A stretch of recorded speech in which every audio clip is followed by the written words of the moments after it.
We have 3 Hobie flags to put on the back of your truck. We have 3 Hobie buffs, and we have 3 Hobie towels. So this is what we're going to do. We're going to pull out 9 names. First person, as we go, each person can pick whether you want a flag, a buff, or a towel. Okay? Y'all ready? So here's what I want you to do. If I call your name, come up front, grab one of these things before someone else does. All right. Are we ready? Whoa. I told you folded works. Janet, you're in. Janet.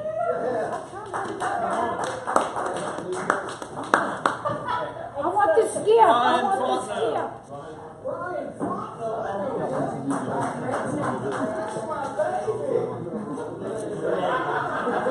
Zach Dubois. Zach? Come on. Zach Dubois. Oh, good. Mr. Cajun Lure himself. Cliff. All right, right here. How many are we doing? Doug We're at Murphy. 5. So we got 4 more. What are we? One of these. Wayne Lobb. That's Wayne. rigged. Is Wayne here? Yeah, he's back there. There's Wayne. Charles Buffer. Butner. Butner. That's me. I'll give you that. It's a hard one to pronounce. Sorry about that. That's right. Let me slide by you there. Melissa Dutton. Melissa.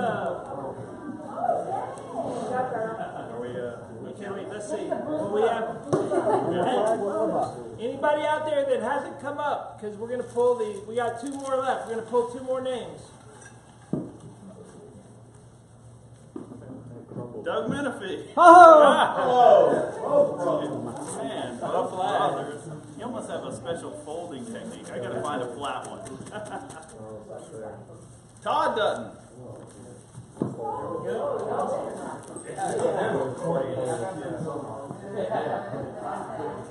Okay, so if you, I assume that everybody here has read about these 2 guys, and I want to. I'm not going to give a huge introduction based on their accomplishments because that would take too long. But these guys have won basically everything in the book as far as kayak fishing and tournaments. And but beyond that, they have helped to basically build kayak fishing in Louisiana. So these guys have been part of the Bayou Coast Kayak Fishing Club from I assume from its onset. Were you part of the original group? Yeah, before it was a club. I mean, we had Paddlepalooza before we had a club charter, and people were dropping off entry fees at my house, and my wife was like, "Who are all these crazy people coming to my house?" And it's just been a fun adventure since then. That's awesome. And they have been at this. What year would you say that was? That was 2005. Okay. So, yeah. So they've been at it 13, 14 years. I don't know. Right. And along the way, the Bayou Coast Club, I assume, is one of the largest kayak fishing clubs in the country. Yeah, we have 500 paid members as of this year, which, I mean, lets you do a lot of stuff. So we're, as a club, we're trying to, try to see what's the next level that we can get to. Like, do we buy launch sites like property and let people access more land? Do we, do renovations like you guys have done over here with Shoe Bayou, and so. It's an exciting time, and then, you have to deal with kind of the land issues at the same time, so it helps to be organized in a big group. So to put it shortly, they've been involved in kayak fishing as long as kayak fishing has been a thing in Louisiana, and they've encouraged hundreds or thousands of people to become part of the kayak fishing community in Louisiana. And, the Lafayette Club started, I think, in 2008-ish. 2009 maybe, and following the footsteps of Bayou Coast, but that is part of the thing that you guys have spearheaded over the years. And the thing about Brennan and Steve is that all of y'all fish, and I know that you'll agree with me when I say that someone that is an awesome fisherman, but they won't tell you crap. Okay? These guys are not like that. They may not tell you their spots. You can't trust Brendan's reports. People don't trust me so much that I can tell them exactly my spot, and they won't believe me. Won't go. But they will give you a tremendous amount of knowledge and have supported the sport for many years. So I'm going to leave it at that because I like to focus on that rather than all the stuff they've won between World Championships and IFAs and everything else, Bayou Coast Championships. I don't know, have either one of you won the Lafayette Club Championship? You're at a handicap being on the east side. Yeah. I've won some tournaments and this and that. So there's still something left to win, right? Yeah. Okay, all right. So anyway, I'm going to leave it at that, and I'm going to turn it over to these guys. So if y'all don't mind, let's give them a hand for coming over.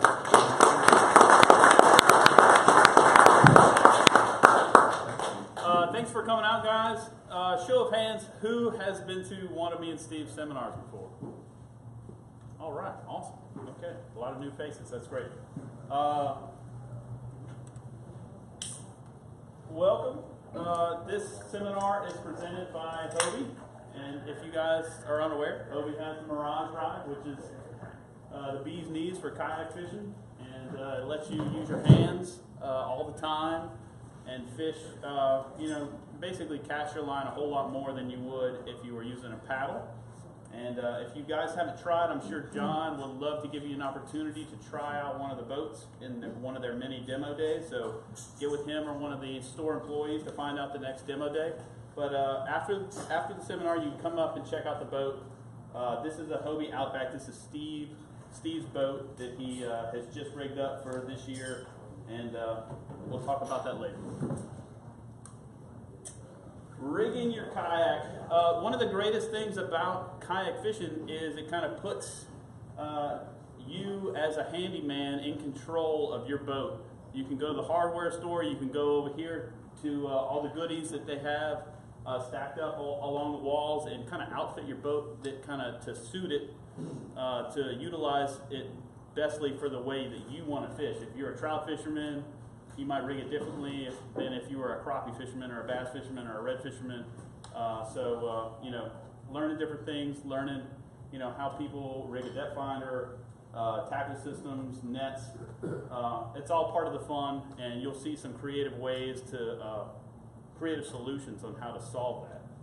We have lots of forums out there, the bckfc.org, Lafayette Kayak Fishing Club, that you can get online and look at all the different ways people rig boats and kind of get some ideas where it's either like, getting together a PVC pipe and cutting and gluing, or getting some of the already engineered accessories for your boat.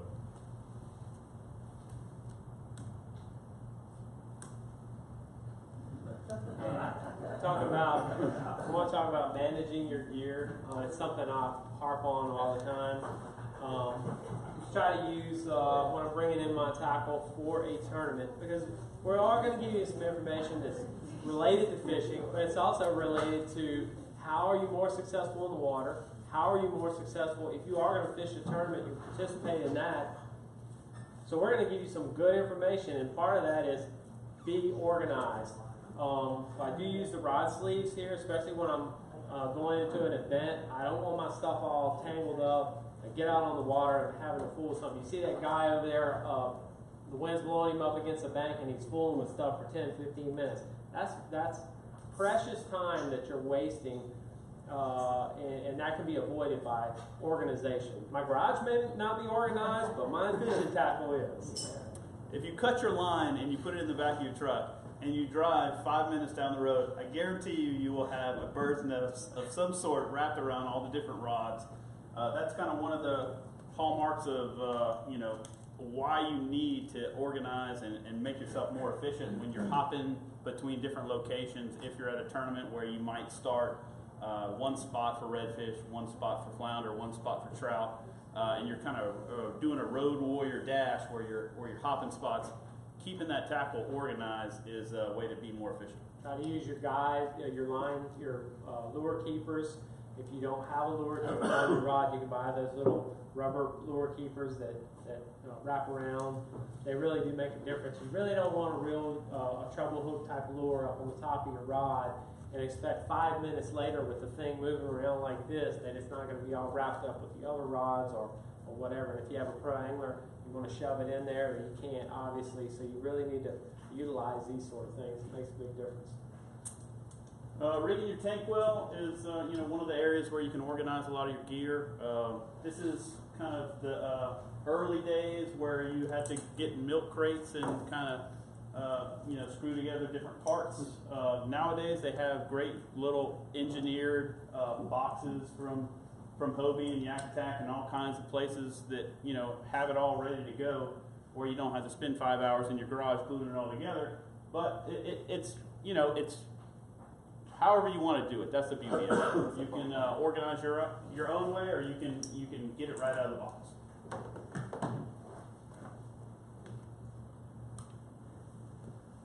One of the upgrades for one of the more popular models of kayaks, the Outback, is the center hatch. Steve just got one of those installed here. You can check it out. It just puts the tackle right between your legs, so you can just easily access it and change lures throughout the day.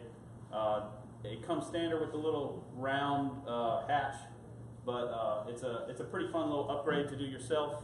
Just get a jigsaw and get the little kit. It's like $100, and you can get ready to roll and add those tackle boxes. Now, is that a Hobie Accessory? accessory? Yes. Yep. Yeah, So it's somewhere right. Ruler for the Outback too. Well, it will go in actually Pro Angler or Outback. It'll go in a lot of different models. So just make sure you have the depth and width in place for that. If you have a 2013 model or newer Outback, it'll accept it has enough space for that hatch. Yeah, we're talking about organization here. There's some of our sleeves that we use. They're real inexpensive, worth the money. How does that actually work? The sleeves? Yeah. Okay, so I have a lure on this rod here, and you just slide it right over. And now what happens? This sleeve. Now they sell these sleeves for spinning or bait cast. So the spinning is going to obviously be able to hold the bigger guides. Your bait cast model is a little bit tighter material, so it hugs the rod a little tighter. But you get that on there, and now all your lines aren't tangling all up when you're trapping, and that's the main thing. So when you're trapped, once you get on the water, you take this. Now I take these off at the truck. That's it. I leave them in the truck, and this is a pre-tournament deal. They're kind of like Chinese finger traps Right. for rods. That's nice. Yeah, they're not expensive. Rod Wrap is the name brand. Okay. Take it away, Steve. Oh, yes. When we talked a little bit about this. So, what you want to do is the most important thing is spool your line properly. If you're going to use a spinning rod, one of the worst things you can do is to spool your line with the spool in one of those little deals facing you this way, a pencil, or your kid's holding it, or whatnot like this. It's coming off the reel, off the spool this way, and then it puts a twist in it every time you turn the handle. If you're at a shop and they have it on a machine where it's coming off the spool this way and on the spool this way, that's fine. It's still not twisting the line. But if you do it while it's set up, it's going to twist it. So what you do is typically most manufacturers have spooled the line on here in a way that the label up is correct. So you throw it on the floor, and what you do is you put your rag on here, you spin it 10 times, you lower your line towards your spool. If you have big looping wraps, it's perfect. If it is backwards, and if spider wire does it backwards for some reason, I had a spool that did that. And I said, oh, the loops are getting real tight. So really it does not matter label up. What matters is the loops. So I flipped it over, started spinning it on there. I'm like, huh, that's it. Now I got my big loops. I've spooled my line all the way up, and I'm done. So that's number one. People say, well, I didn't like that line. You know, a lot of times they put it on wrong. It may not be the brand of line they bought. It may be the way they spooled it. Bait casters, it is really, really important on a bait caster that if you're going to use a fluorocarbon line or something like that, that you set your reel to cast fluorocarbon. It's more dense, it's heavier, it does cast a little different than a mono. So setting up with the line initially stops problems down the road. Just a little drawing of what Steve was talking about, how to spool up the different lines, different ways. Right, so there's bad, no, do not do that. They sell these products online too, don't buy them. Throw them away if you have one, that's just no good. No good. That's just problems all day on the water. There you go. Now, this is the correct way. It's a bad drawing here, but it's all we can do. So this is, I actually did a link to this on the Hobie website, so there's an article I wrote about that, and you can read it in more detail. What's a good way to take line off your reel, Steve? Oh, just happen to have an answer for you. Power drill. So I use a drill and one of these really expensive things, a toilet paper roll. So man, this thing's expensive. So you shove it on there, it fits just right, and I can pull it off very fast. Then, hey, you know what? This end of the braid was kind of bad, but the back of the braid is brand new. I'm cheap. I want to reuse it. All right. So what I do is I've got it right here. I take this. I'll stick it on something. You know, maybe over here like this. I'll get another one. I'll spin it backwards the other way. Then I'll put it back on my reel. And guess what? I got brand new braid on the other end. I can use that braid twice. And if any of you guys subscribe to Saltwater Sportsman, they're always looking for tackle tips, and you could probably use that because Steve probably hadn't turned it in and get yourself a free I have not. membership.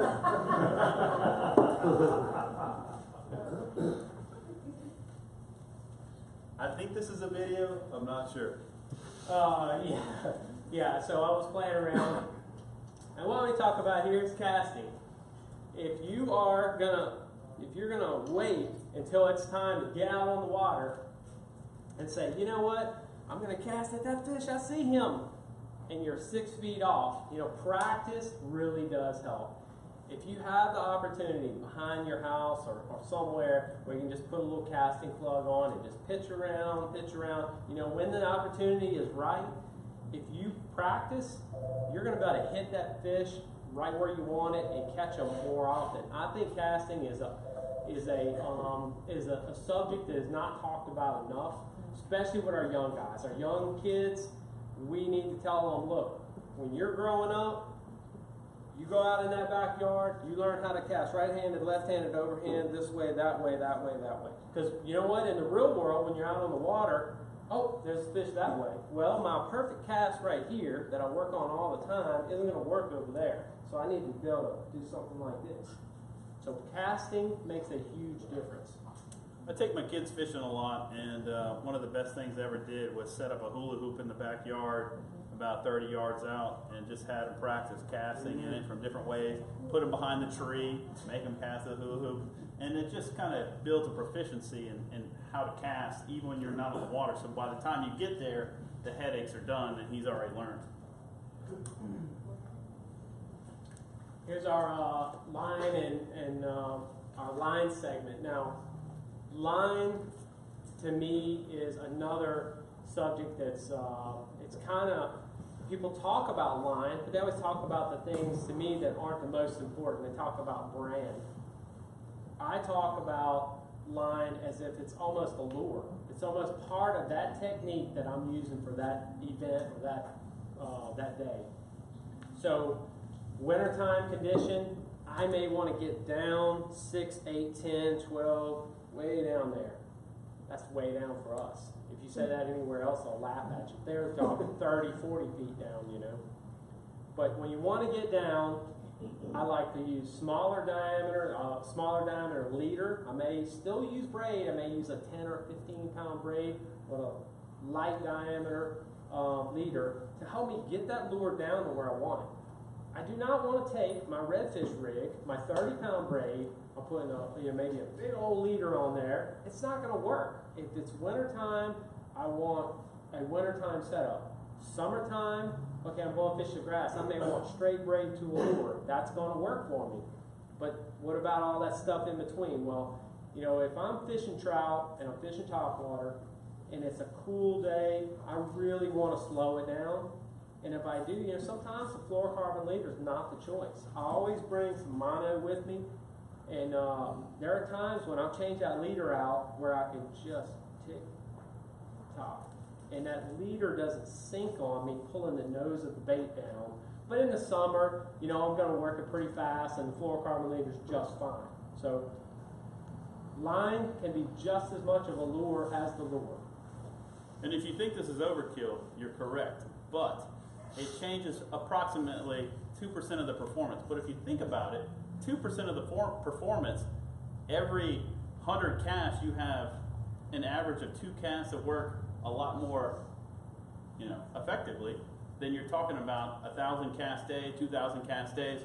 Those presentations that work over time, averaged out, make the difference some days when you only catch a couple of fish.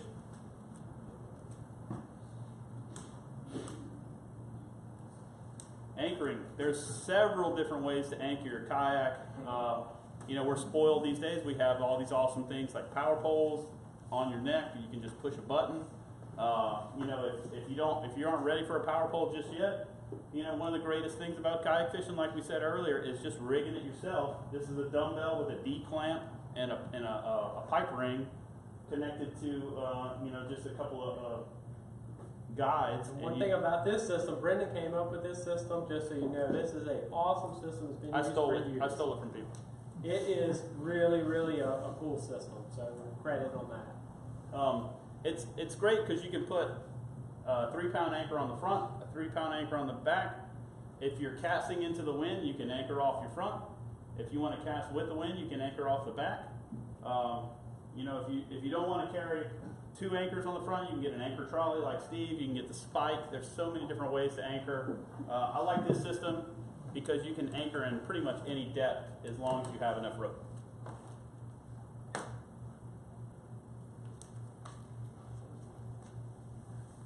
When we talk about tide, tide is one of the factors that's going to make or break your day.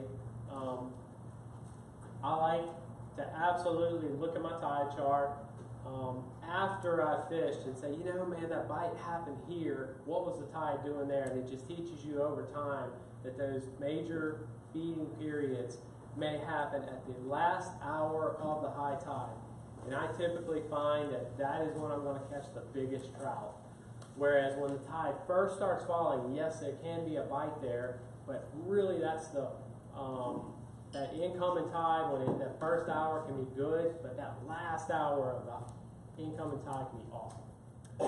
To back up a second ago, an important part that I missed to talk about with the anchoring, with the power poles. If you are a red fisherman, power pole just kind of like totally changes the game in kayak fishing. You can stand up and you can be drifting across a shallow pond with the wind, and you have that power pole at the ready. And as soon as you see a fish, you just, and it goes down, and you're ready in position to make that cast. If you can swing it, it's an awesome tool to have on the kayak. You'll catch a ton of reds, especially if you're a sight fishing kind of red fisherman.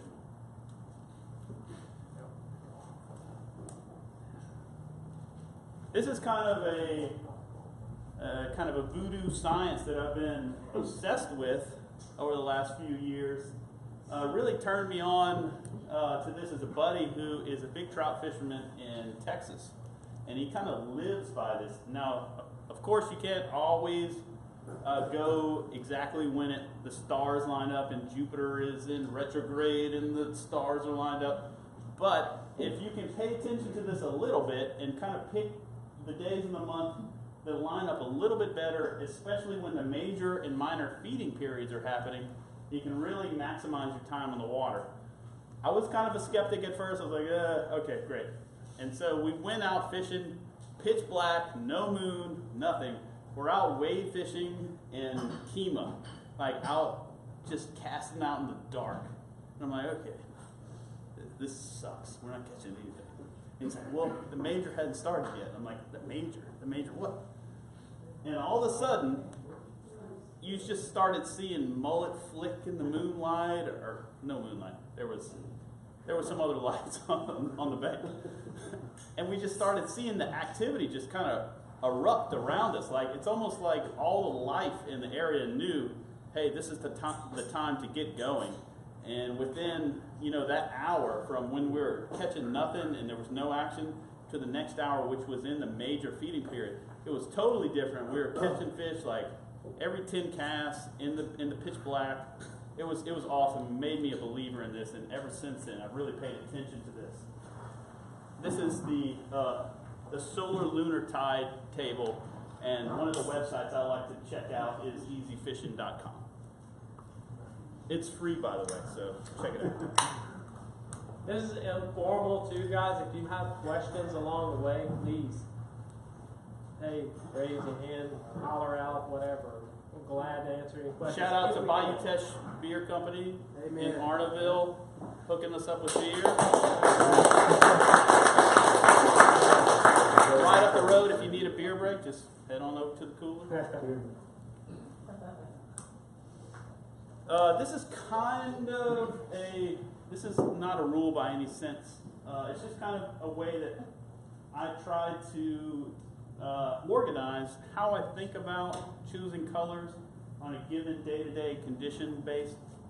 So this isn't like tried and true rules. I don't even use all these colors. It's just sometimes if I have a lot to choose from, basically you can get the point where you're going, if you're in clear water, sunnier conditions, the fish can actually see the lure a lot easier. Then you want to go with the most natural presentation. You don't want to like hit the head over hit the fish over the head with like the amount of enticement that you're showing the fish with your lure.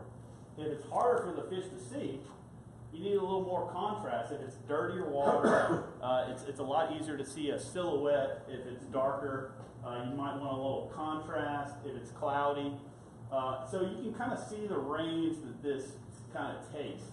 Darker when you need more of a silhouette, more glitter in the body of the bait when it's more natural and more easy to see.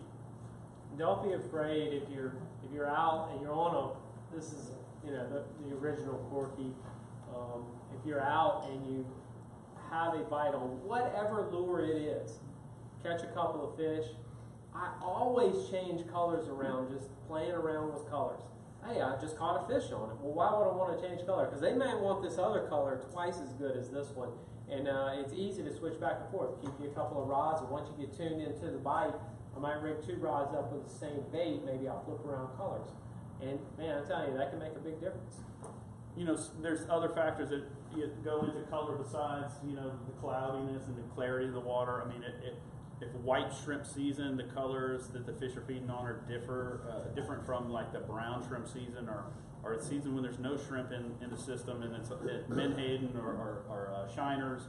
So those kind of things play a factor into what color I choose. But this is just kind of a general kind of amount of contrast I want to attack the fish with. Hey, Brendan, Steve, we had a question online. Could you go back to the tide chart and show how to read that tide chart? People are challenged with understanding. Okay. So the tide chart here, this is showing you a 24-hour cycle. It's starting here. Obviously, it's not ending at the same exact position it was, but it's pretty close because tides change from day to day. This might be going into a shorter tide. That's why it's not quite dipping all the way back down over there. But this is just showing you at 5 or 6 a.m. that tide's going to bottom out in theory, because this is just a theoretical forecast. Wind can determine different things. If the north wind is blowing, this tide might continue to fall until 11 o'clock. It might push it below -4 feet. It might keep going down here. Wind plays a major factor in Louisiana because we don't have as big of tide swings as other parts of the country, like on the East Coast where they have like 4-foot swings, even like in the Northeast where they have 20-foot swings. We have just baby 2 feet tides at most. So wind plays much more of a factor than almost the moon, in my opinion. And you can see on these, you see these little bumps on here. if you can visualize those little bumps on there and just say, well, I'm going to grab the last 2 segments of that high tide, and I'm going to make sure I'm at this area on the first 2 bumps on the beginning of the incoming tide. So you want to time out your day. So we're in a kayak, so we're cruising around, and really it may take us a while to get from point A to point B. So as you're timing your day out, you really don't want to be in maybe the shallowest spot possible on the low tide area here. Maybe you want to be in more open water, and then on the high tide, you go to the shallower areas. So helping you organize your day is also a benefit to watching your tide chart. The different seasons also determine with the tide where you would want to fish. If this was the summer, for instance, I wouldn't want to fish in the morning because in the afternoon I'm going to get a lot of fresh Gulf water pouring into Big Lake, and it's going to reinvigorate the fish. They're not going to be in that sweltering 89-degree water. They're going to get some nice Gulf water that's a little bit cooler, and they might get a little more frisky. So I might head up in the afternoon to make my fishing trip that day. And you can catch both sides of the tide.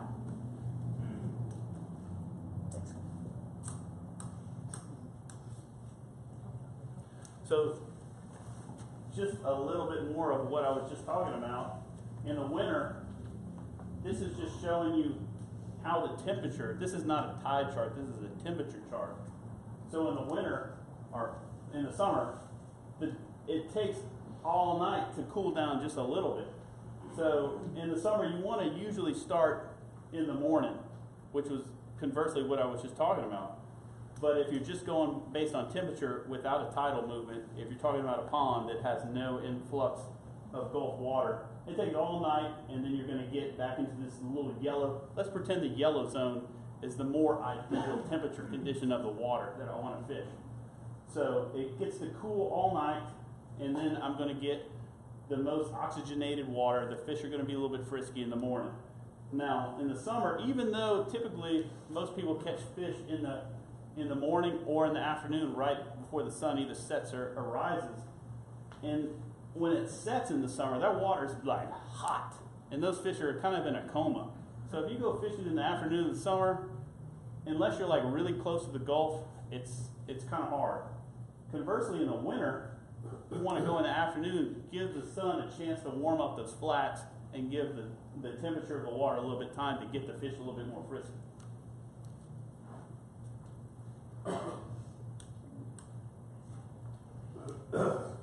Lure selection, lure color can all make a major difference. But you know, when it comes to lure color, I know a lot of guys who will use 1 or 2 colors, and they do great with that. The point of this is don't get too hung up on a lure color for all conditions. That's the point. As conditions change, reach into that box and grab something else and vary your colors.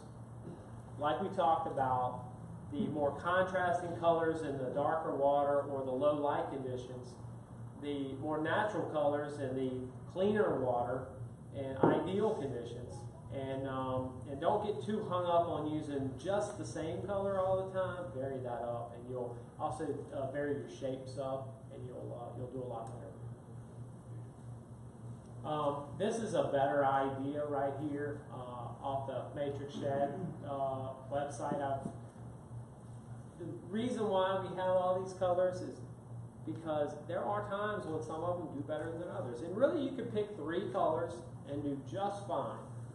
And that's what some of the old veterans will tell us all the time. 3 colors is all you need. The rest are to make the sales go up. But you can have a natural looking color like the green hornet. You can have a clean color, real clear looking color like the magneto, and you can go with something like the shrimp creole or magneto. To me, are real close in a clear. They look very natural looking, and you can go with the lemon head as a contrasting color or the pink. So some areas of the state, the pink will work better. In some areas, the chartreuse will work better. So you have a bright, a white, and a natural.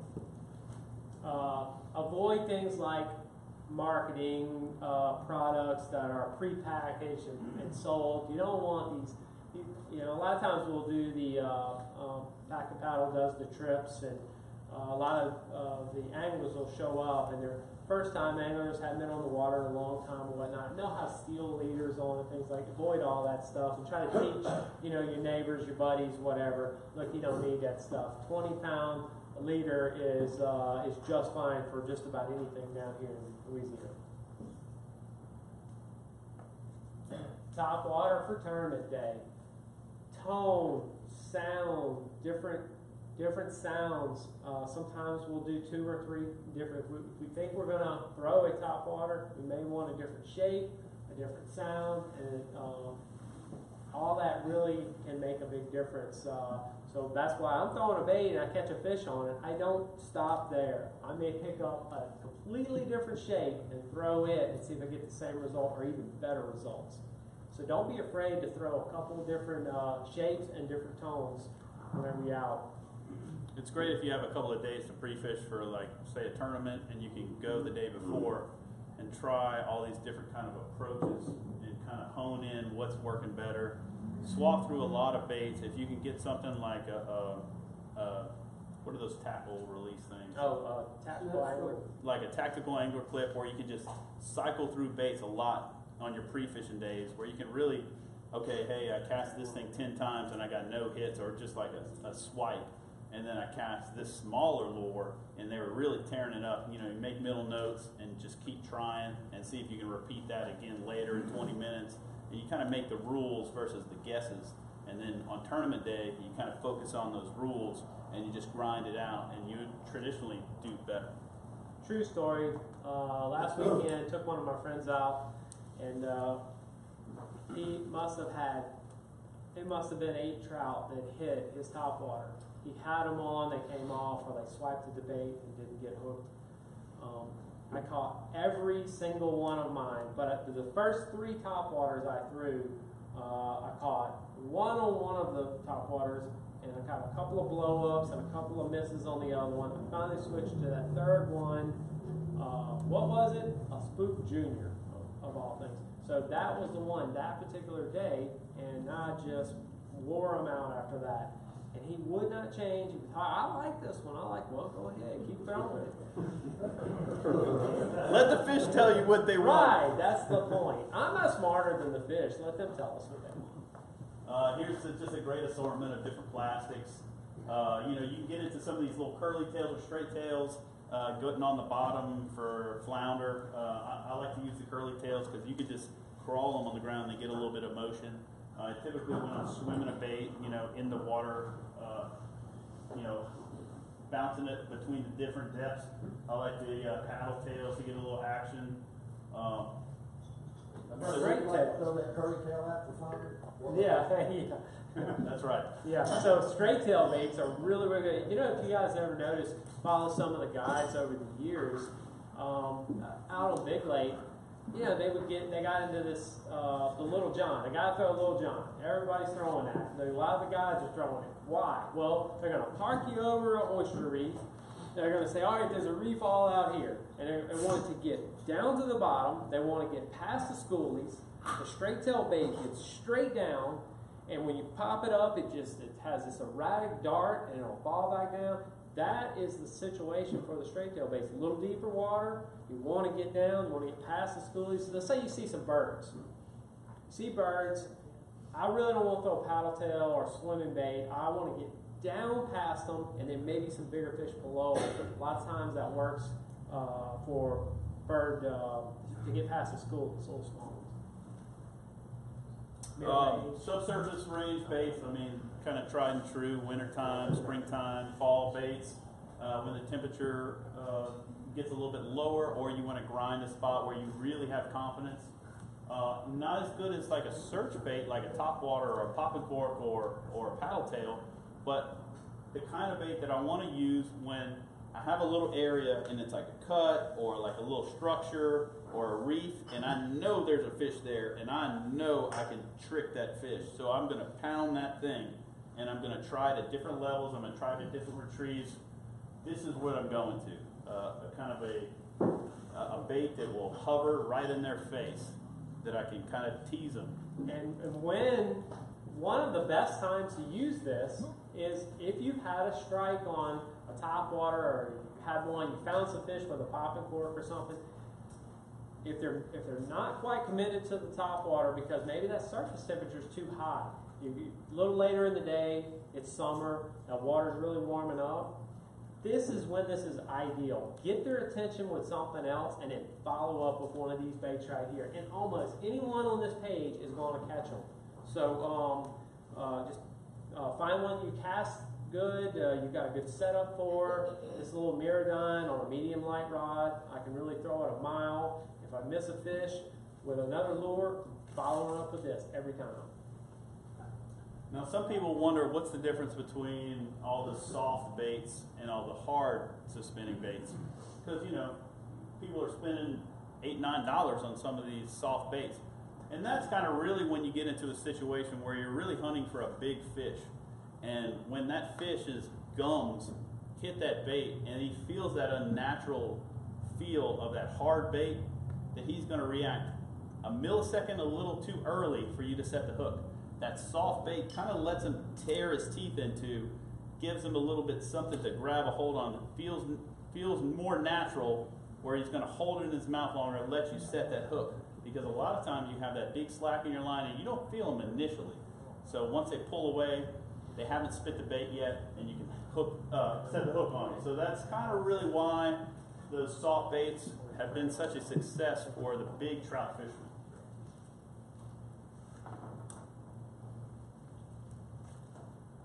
Species-specific lures.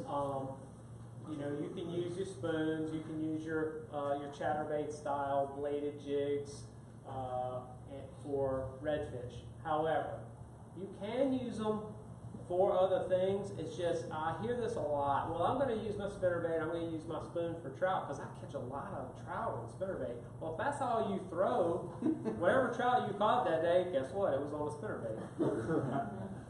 However, if you really say, well, you know, I really think I can do better on trout on my jigs or whatever, you're probably going to up your percentages by using the bait for that species. So trout, redfish, anything else, especially flounder, or I'm going to throw in the, you know, the popping corks and the jigs where I'm going to throw for basically anything. Maybe I'll catch a red, maybe I'll catch a flounder.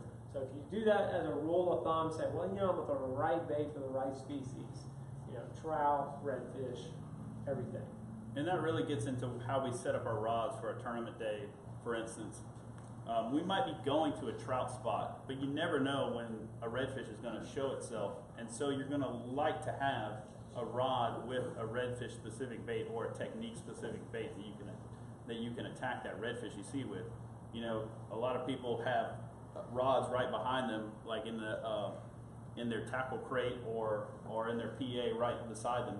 And we try to rig generally lots of different varieties of techniques so that whenever you see something, let's see you see a red on the bank with his back sticking out, you know, hey, let me pick up that spoon, throw it in the grass, and just pull it right in front of him as he's coming by.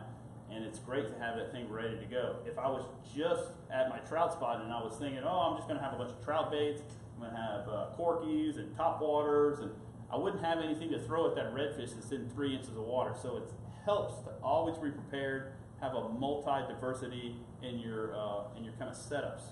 So you're always ready to just grab in that quiver, pull it out, catch, because you never know when the winning fish is going to present itself right in front of you.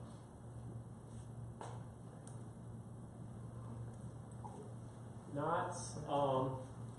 Everyone knows, you know, their favorite knots, but as time goes on, there's knots that are just tried and true. These are 2 of them here.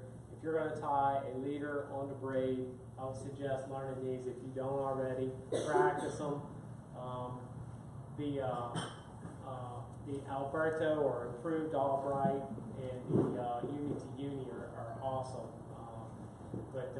These are both of these are the Alberto. Do you have the Uni next? Yeah, there you go. There's the Uni to Uni. So both of these knots are just invaluable tool. Now, if I'm at home, I have a couple of FG knots tied on here. If I'm at home, a couple days before the tournament, I may sit in my chair and kick back, have one of these little blue cans here, and sit there and play around and tie me a couple of FGs. Now, FGs are just something that, to me, it's fun to do, therapeutic, keeps the crazies out. But it's fun to do. It takes some practice, though. Yeah, it does take practice. It's a little bit frustrating at first, but in your finger manipulation you have to do with them. It is not necessary. However, we've caught a lot of fish and we've won a lot of stuff without this knot. But it is a lot of fun to do because when it passes through your guides, it is just super, super quiet. I mean, it makes almost no noise, and it doesn't create a bulk at the knot to hit the side of the guide. It kind of creates a smooth Chinese finger trap of braid around your leader material. So if you want to look up a Sabile or a FG knot, they're both the same thing. They're just kind of a way to weave your braid around it, and it's kind of a cadence that you take with the braid around it, and it kind of creates a Chinese finger trap of friction that keeps that bait, but it's a really small profile, and you can almost pass with a micro guide through it. right. And some of the, it is by all accounts on every testing bench I've ever seen the strongest knot in the world. And I have it tied on here on this is my bull red setup, which I'm going to take to Sweden. We're going to Sweden to fish the World Championship in 2018 this year, so we're really excited about that. And but this is my bull red setup, and this is a knot it's held up for me well bull red fishing, so I have a lot of confidence that it's going to hold up against the pike just as well. So I'll tie this ahead of time. Rarely do I tie it on the water, I will. But when you tie this thing up and set it up, it basically lasts all day. I've never broken one, to be honest. So it's done really well for me. Worth the time. Loop knot, this is just kind of one of the tried and true ways that we like to tie on plugs. Something that you want to have a pivot action on the front of the knot. Something that you want to work side to side, top water that's got dancing on the top of the water. A suspending bait that's going side to side as you kind of nudge it under the water. Not so necessary for something like a swim bait that you're throwing and just kind of bobbing up and down as it swims straight. Underneath the cork, pretty nice little bait to have so that when your shrimp, your DOA or your voodoo is kind of sinking, it doesn't have that line kind of pulling on it in that straight tight knot. It has that freedom to kind of float as it would want to. Might create 2% more strikes, but at the end of the day, you cast 100 times, that's 2 more fish. There you go. Steve, Yes, sir. I know y'all talking about the FG knot. I don't know if anybody's familiar with YouTube, Salt Strong. They show us pretty how to tie the FG knot. Yes, that's right. There's a nice video. Saul Strong does a video on some different line types, distance on casting, the difference between like a 15-pound braid and a 30-pound braid. It's pretty astonishing how much farther you can cast with the lighter stuff.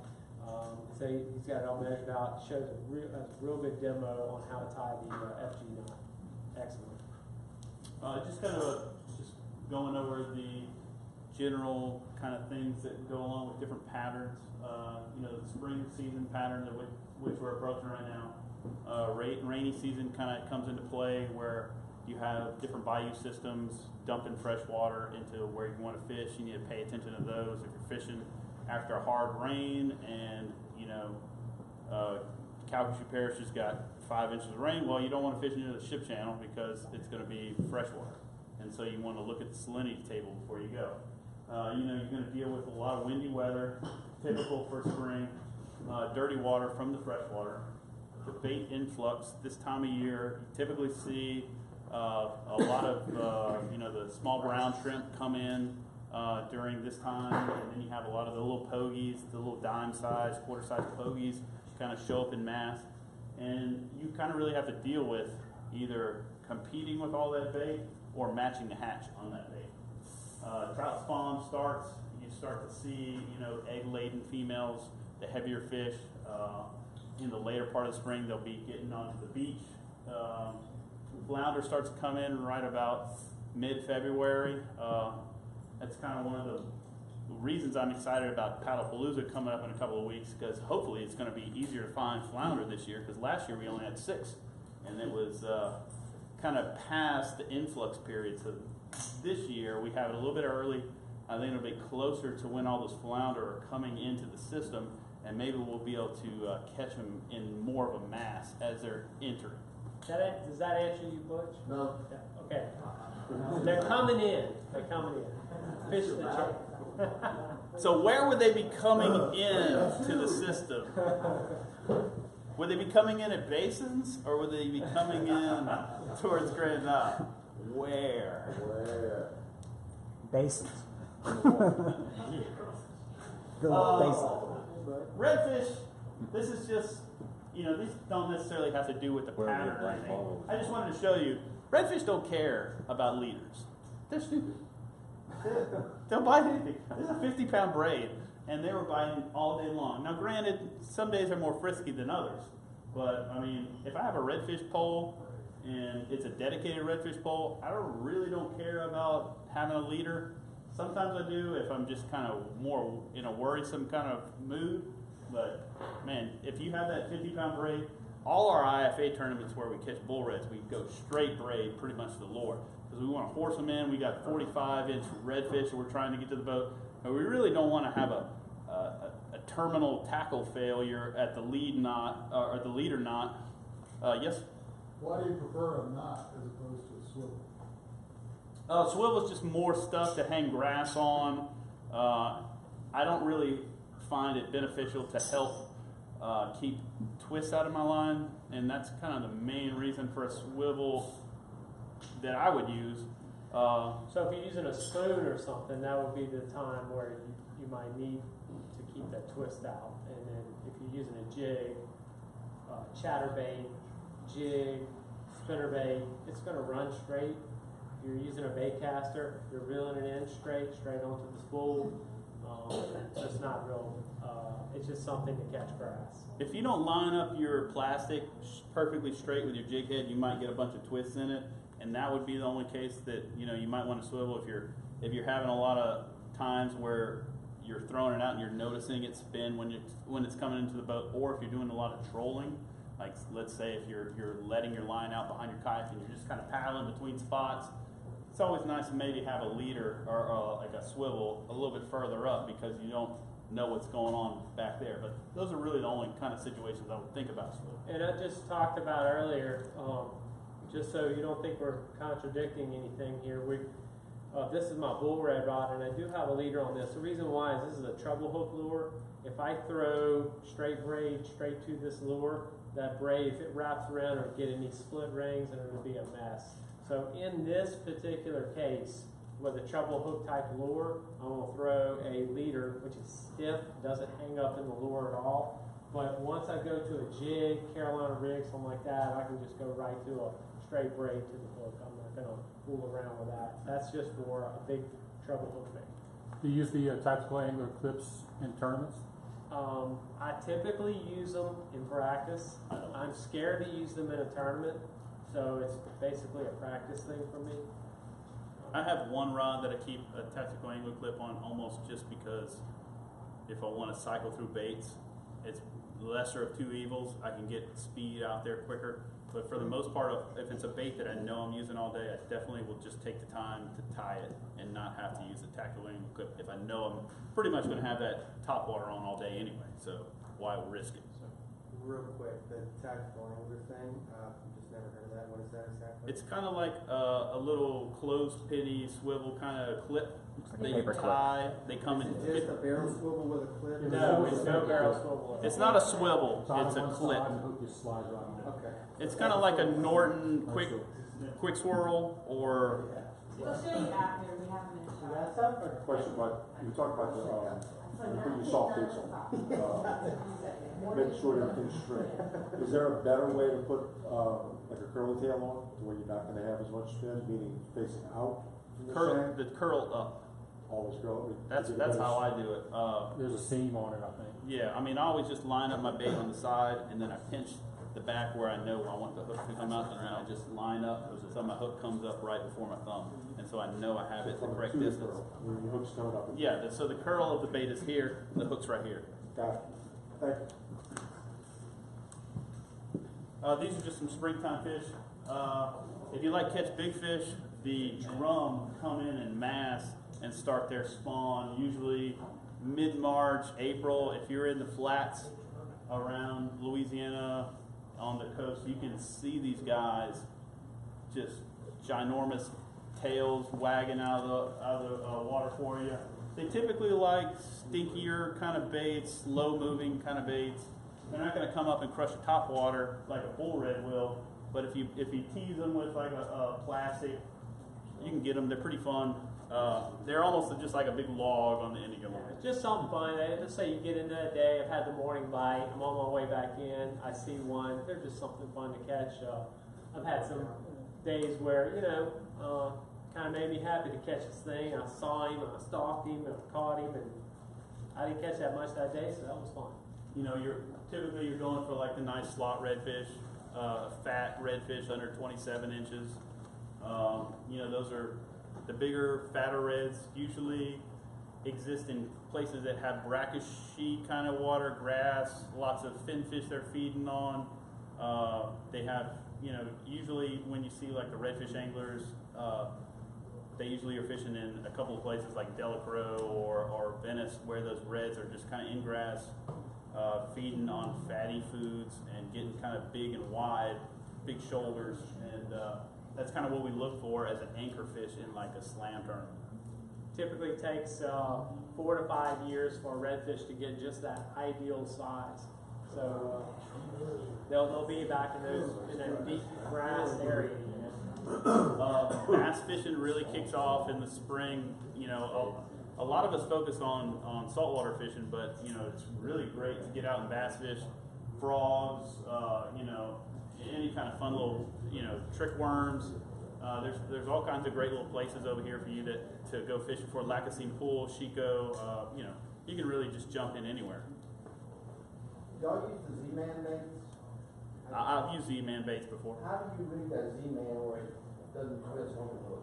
It just takes a lot. You have to squeeze the bait tighter as you're setting the hook, because it kind of jellies and moves as it's almost like you need to hold it and like create a tube in your hand to keep it perfectly straight while you set that hook Do you in. use a special hook or do you use Just a really sharp hook, because you want it to tear through that stuff and not kind of push it and morph it as you're tearing it into. So I like to sharpen my hook before if I'm using a Z-Man product.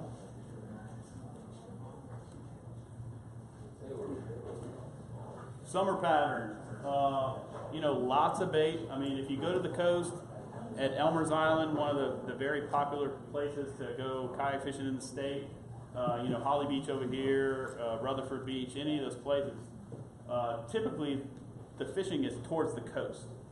There's lots of bait. If you get there right at sunup, you'll just see all kinds of commotion. There's usually pelagic fish up close. There's sharks. There's redfish in the surf, bull reds, trout. I mean, it's a bonanza. It's fun. I like to get out there early, so I'm not in the 105-degree weather at 10 o'clock. I like to start my day typically at around 3 a.m., fish about 3 hours in the night and 3 hours in the morning, and then either go to the room if I'm staying for a longer trip or head home. Low dissolved oxygen in the water. Water holds less oxygen when the water temperature is higher. So if you go into a marsh pond and you see the redfish in a coma just sitting there, and you cannot get them to bite. You throw your lure in front of their nose and you're just teasing it perfectly, and they just sit there like, no, I ain't touching that. That's because they're just kind of in a coma because there's no oxygen to keep them frisky. Coastal zone said that trout spawn finishes and the redfish spawn begins in the summer at the end when they start to congregate in the passes.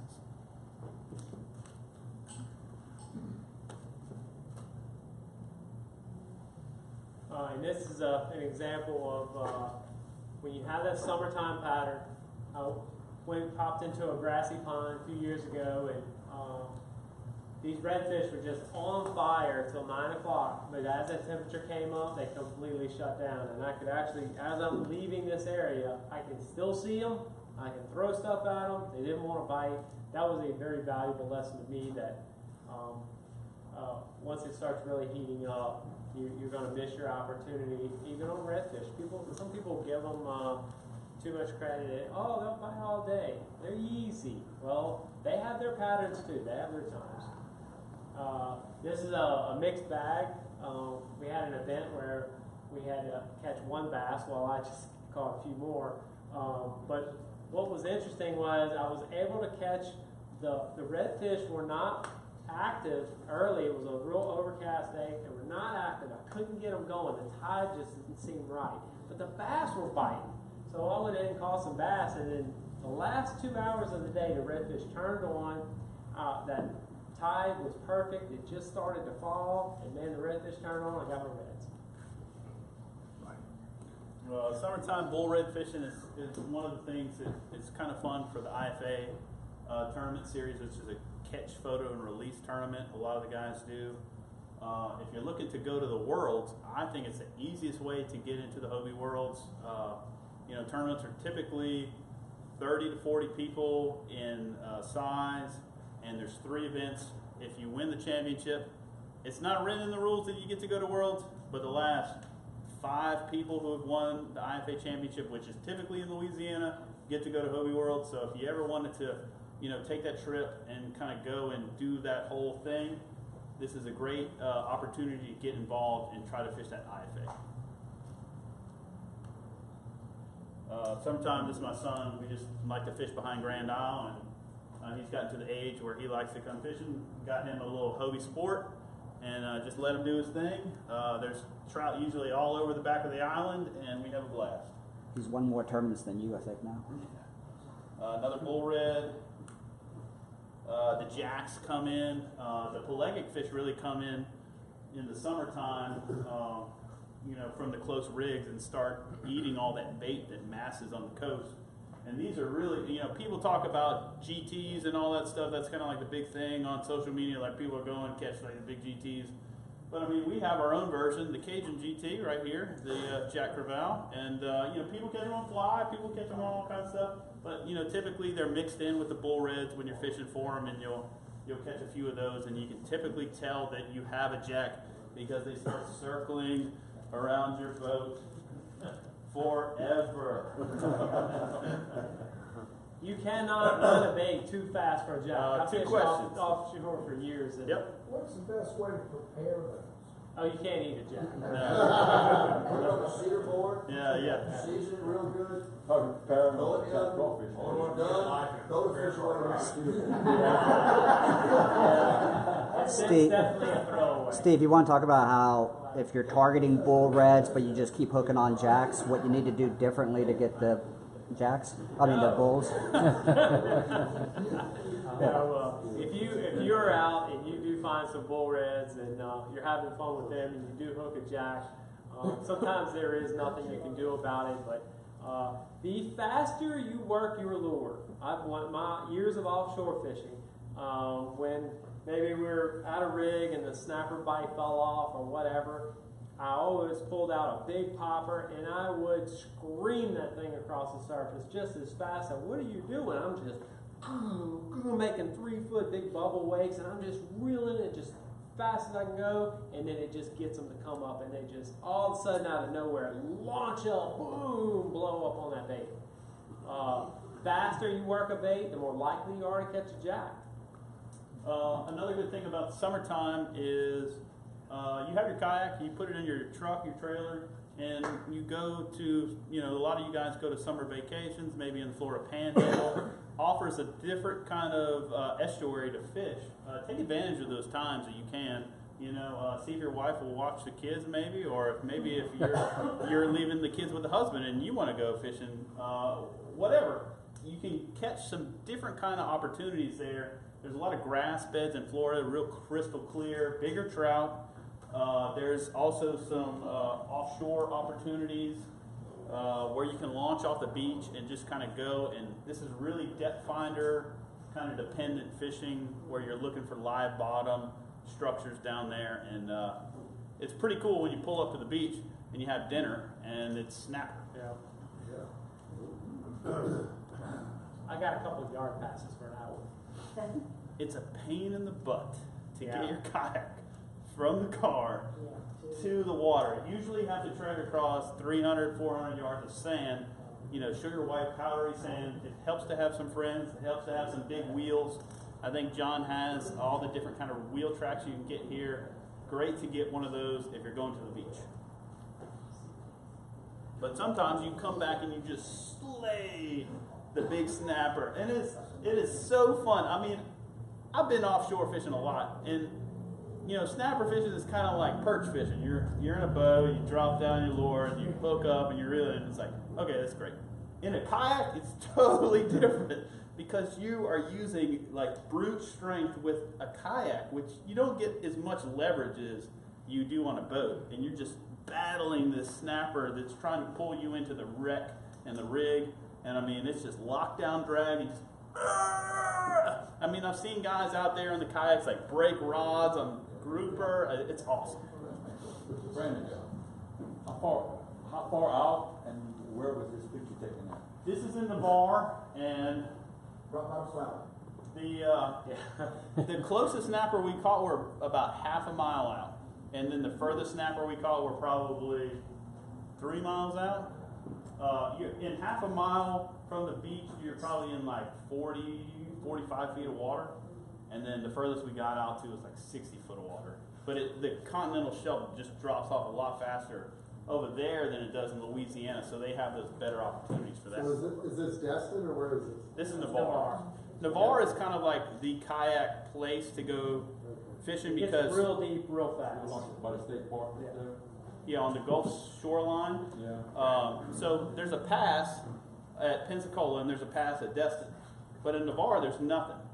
So all the boats that go out typically go out over here, but in Navarre you have all this great opportunity that doesn't get hoarded with all these charter boats. So you get to have your own kind of little stake in the area. There's some friends we have there. If any of you ever have the opportunity, your own vacation, take one of those days, spend the money. They'll take you out and put you right on the fish, and it's a lot of fun. You bring your kayak, or they'll provide you one. If you guys ever want to do any of this, Emerald Coast Kayak Fishing Charters, Sails and Tails Kayak Fishing Charters, Marty Mood, those three guys live in town and they take people out for a really good price. I mean, I think it's maybe like $250 or something like that, and put you on some really awesome fish. You know, sometimes they catch sailfish out there, cobia. I mean, I've seen them catch all kinds of stuff. And talk about an intimate experience versus like the charter boat, head boat kind of opportunity where you're spending the same amount of money. This is awesome. Because if you think about it, you take a charter boat out, you know what they do? They hook the fish for you, and it's almost cheating. They'll hook the fish, and they'll go, here, you reel it in. That's just a No, I don't want to do that. I want to fish for it. I want to feel him hit it. I want to hook. I want to get the whole thing. I don't want you to hand me the rod. You've already hooked it. You've already pulled it halfway in, and then you hand me the rod to reel it in. No, I don't want that. So that's why kayaking is so much better. Fall pattern. This picture is in Venice. Typically we have fall and tide in the Venice area, so I had that here. Cold front pattern starts to come in. You start getting the water clears. As the water temperature lowers, the organic material that's suspended in it, the real microscopic junk, kind of starts to fall out and settle, and you start getting cleaner water. Transitions away from the coast. As the cold fronts come in and the water temperature lowers, the fish kind of head inward. You'll see them kind of go up in the estuary or towards the levee in the Highway 23 area. The bait purging of the estuary happens where they have these big northerly winds come in and it blows, 30 to 40 miles an hour for a couple of days, and basically takes every single bit of the water out of the estuary and kind of sends all those shrimp and shrimp eggs and pogies off to offshore so that they can reproduce and come back in the spring. I know we already touched on it, the spring pattern, but like right now, if you've noticed, we just had this east wind, this southeast wind and east wind blowing super hard for the last couple of days. and that is just pushing that Gulf water in. Well, guess what's coming in? The brown shrimp larvae are coming in with it. So in 2 weeks from now, there'll be brown shrimp popping everywhere, little bitty ones. So that is the opposite of this, where in the fall it's going to push the adult bait, it's going to push it all out, and that's why our plastics and stuff start working so good in the fall. The flounder leave, you know, Butch, if you want to catch some flounder, it's your time. Go, And they're leaving through the Hopedale Dam, the Ship Channel. You want to go fish those areas. Typically 2 weeks before or after Thanksgiving is kind of the prime time. Birds start getting together and massing and kind of just attacking that bait as it's flushed out. You'll see the gulls just destroy all these easy meals as they kind of get sent out. You know, we like to catch flounder. Flounder kind of always. Flounder are always kind of like a miracle when you catch them, so we like to document them and take pictures. This is at one of the Mobile Bay kayak fishing tournaments that I like to go to. It's another one of our neighbor clubs. If you want to head east ever, this is a great place to go and fish. Those guys put on 2 nice tournaments every year. They're slam tournaments. One is based in Dolphin Island, and one is based in the Five Rivers Delta, which is over there by the Battleship. And basically you can fish anywhere in the Alabama coastal waters, which are not that big, so you can pretty much get around anywhere you want. But some nice fish to be had for sure. This one's in Alabama too. You can also catch some bull reds. Yeah, this is fish for trout, and typically I was trying to catch big 5-pound trout, and this thing came and demolished my top water for like a nice 10 seconds. I thought I had like a 10-pound trout. Super excited, and then no, yeah. Once it goes into that like 3rd gear that redfish have, that the speed of a trout can't keep up with, you're like, okay, I know what this is. Can you see he's happy, but he's really not happy? It's kind of an okay face. So, Butch, you can catch a lot of flounder if you go to these places like the dam and the Ship Channel in November. Winter pattern. We just got done with the winter pattern. Deep water, cold water. This is kind of what we ran into at Minimalist Challenge a couple of month ago or so. Low amount of bait in the water. Slime bloom usually happens kind of at the end of the winter, early spring. We might be dealing with a lot of the slime bloom come Powderpalooza. As the water clarity clears out with the cleaner water in the colder water, it allows the sunlight to penetrate the bottom dirt, and that stuff starts growing all that slimy grass goo that eventually grows up halfway through the water column. The waves come on a windy day, it breaks it loose, and it's floating, and sometimes you just can't throw a bait that has a treble hook without coming back with a big black booger on it. Hunting season happens in the winter. You have to really pay attention. You don't want to go hunting or fishing where they have a duck pond or a duck lease, or right next to a deer plot or something like that. Afternoon bite, we talked about that earlier with the tide. You want to wait until that water warms up for the best bite. Upper estuary, typically the fishing is away from the coastal zone and more into where the bait has gone in the winter. Slower fishing, that is where you just want to slow your presentation down in deeper water. Sometimes the fish get so cold where they're on the bottom and they got leeches on their bellies because they're just in a coma. It's so cold they can't even move. Cold-blooded creatures slow down with the water temperature. If the water is in about 48 degrees, you can start catching trout. Typically, redfish will bite over 45 degree water. If you have colder water than 45, pretty tough. You might want to stay home. Redfish have a bigger temperature range. Yeah, they can sustain a little bit colder depths and still bite. Typically, when we and Steve were fishing the Minimalist Challenge, the beginning of the day was all redfish. The trout didn't start biting until almost time to go at 12 because it had taken that long to get the water temperature up to 48, 49 degrees before those trout really started to come alive. Hey, Brendan, with us having such a cold winter, any reports on fish kills? What impact do you think that it'll have on us for this year? I haven't.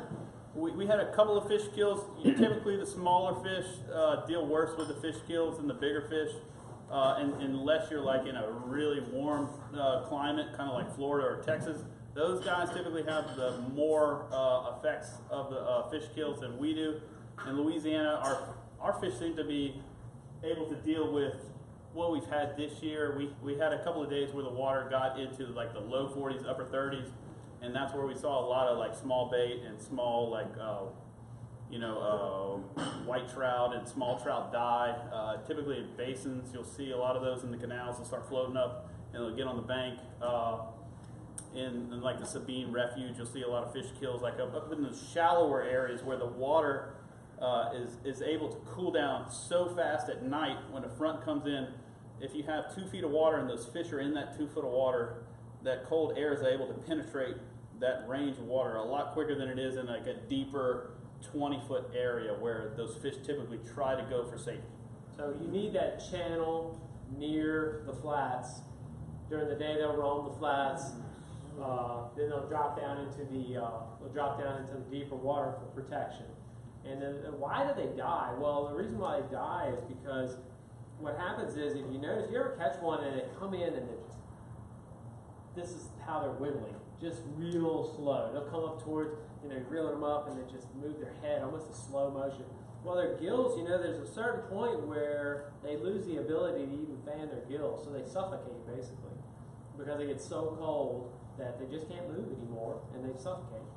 So that's where fish kills come in. If you have any deeper bayous nearby and they can drop down in there and get down in that little bit warmer water, they're usually good.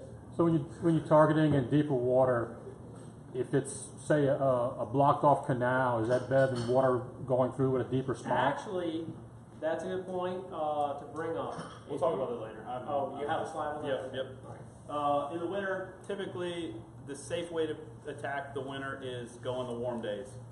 Days that are going to have a lot of fog, those are typically days that are good for fishing. Calmer days, where you see temperatures in the 70s after a cold dip for a couple of days. That water temperature rises maybe 10-15 degrees. Those fish get really active. You can go out and pound them. That's happening at Big Lake right now. If you guys want to go fish this weekend, it's been a really cold winter, and all this warm water has really kind of stirred things up, and it's really going on right now. We're in 70 degrees for like the last 10 days. I mean, it's on. Typically, wintertime fishing, I like to throw corkies just because it's slower, and usually if the temperatures aren't really high, I don't like to throw topwaters all day, but Steve fished afternoon after I fished the morning one day this winter, and I was out there, and I think the water temperature was 59 when I started the day, and I caught all my fish on corkies. By the time he got there and I had to leave, it had risen up enough that all they wanted was topwater, and they caught just buku amounts of trout on topwater in the winter. So definitely cycle through your baits. They caught a 7-pound trout, several 4-pound trout. I mean, awesome winter time fishing is when you're targeting those big fish. And keep in mind, it is not always what the water temperature is. It's where the water temperature was. So you can fish 58-degree water and have a lot of success if 3 days before it was 52 or 48. However, if it was 70-degree water and then you show up and it's 58 the next day, bad deal. It shocks them. So it's the most important thing about water temperature to remember is it's where it has been, not what it is right now. Words to live by in the winter. Okay, just wanted to go through the typical things to look for when you're cruising around your kayak and you see these are the things that will let you know. These are the most obvious things to see when you're fishing. Tailing redfish, backing redfish. You'll see this at low tide when they're kind of looking for crabs and stuff up on the shallows. Schooling redfish. I mean, when in the fall, when those shrimp are running out in the marsh and kind of ganged up in the middle of the pond, those things are going bananas. You want to pick them off from the edge of the school to not like run it right through the middle of the school and break it up. You want to cast from the outskirts, catch a fish, pull it in quick, and then get back and catch your limit. Everybody likes fishing. Birds, when in doubt, look at the birds. There's a little bit of debate of, with lyre birds and stuff like terns and stuff that you see, but, any bird's better than no bird. But if you see birds feeding, obviously that's great. If you see birds sitting, I would still investigate. And if you see terns, which kind of skim the water with their bill, just get out of there. Yeah. Gulls, if you see seagulls, that's a sure sign doing that thing there where they're hovering and they're diving and all that. That's a sure sign there's fish underneath them. They're on a big school of anything. The boats that me and Steve choose to use, the Outback and the Pro Angler, are great for standing up. We like to stand up so we can see things like this. And when you're standing up on the center hatch and you got that power pole and you're coming and you see this, you just pick up that button, click, click, down, you're anchored, you pick up your rod, cast. It's as easy as that. Great to have a good set of polarized glasses. Other than that, just keep your eyes and get into the shallow water. You can flutter kick with your mirage rod. A lot of people ask that question. So by pushing your pedals apart there, it pulls it right up against the bottom of the hull. So you can ride, you can glide along. They have a bungee cord actually in the kayak there, where you can pull that pedal back and you can keep it pinned back. And then you can do a little, then you can do your poling and glide along and then set your power pole or whatnot when you're in position. But you can flutter kick. It does real well. I like to carry this item when I go sight fishing. It's a clip, and you can just clip your paddle right onto it. I like to stand up, and I have a stand-up paddleboard paddle, and so I stand up and paddle. Is that aftermarket? Yeah, this is. I don't even know if this company's in business anymore. It was like the poleholder.com. Yeah, they're still online. So this thing is like $20. I'm sure you can make it, if you have some heat and some PVC plate. So it just holds the paddle, so I don't have to like drop it in the bottom of the kayak and make a bunch of noise. So I just clip it there, pick up my rod, which is usually in a rod holder ready to go, aimed up at my handle or up at my hand. And then so I just clip that quietly, pick up, cast. Nice little thing to have. Might improve your fishing, sight fishing.